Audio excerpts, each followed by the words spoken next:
When we found out we were pregnant with baby number 2, our daughter Gigi, we were really excited. It was a dream of ours to have multiple children. We found out she was a girl. We immediately made plans for our 2 daughters to be best friends, to be sisters, and we started looking forward towards the holidays when we were expecting her arrival. During my pregnancy with Gigi, I generally felt pretty good. I was chasing after our toddler, had good energy, and she wasn't too big, so I was feeling good.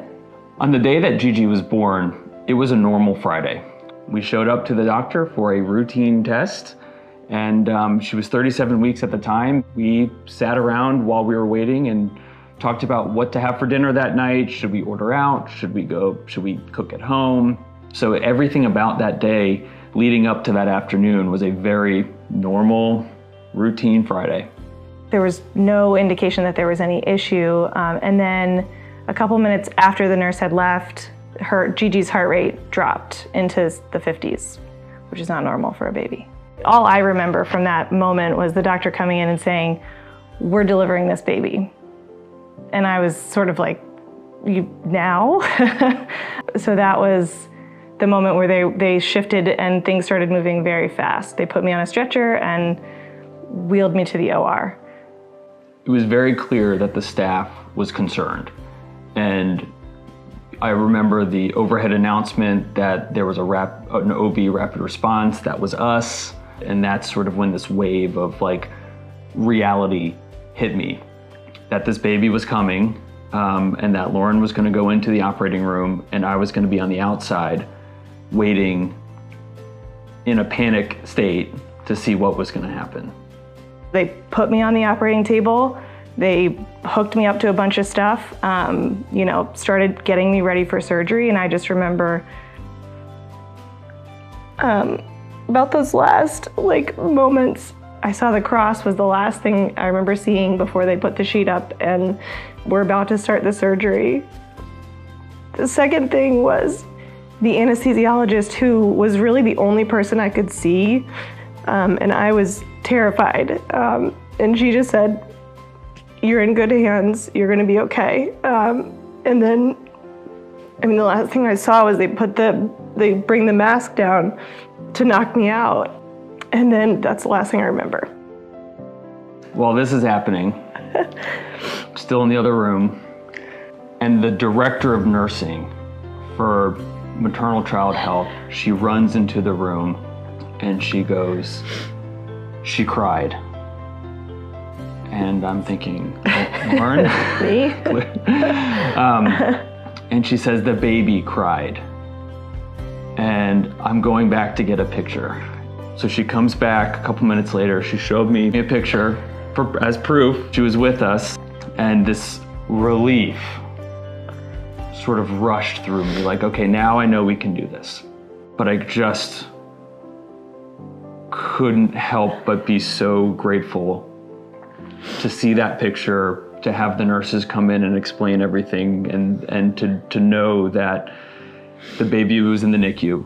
And I knew that everybody was right there where they were supposed to be. But she was so small. She was so little, and she was hooked up to so many wires. And I felt so helpless in that moment. I wanted to pick her up. I wanted to hold her. But the only thing I could do was just sort of grab her little foot and say hello. So it was not a traditional greeting of a newborn, not at all. But again, flooded with kindness from the nurses, from the neonatologists who were really helpful in just explaining what was going on and what to expect. It's funny, we have a picture, or we have text messages with my family because we had an ultrasound right before the non-stress test. We had texted my family "Hey, look, baby's doing great. Here's a picture of her." We got one of those cute little pictures of her face.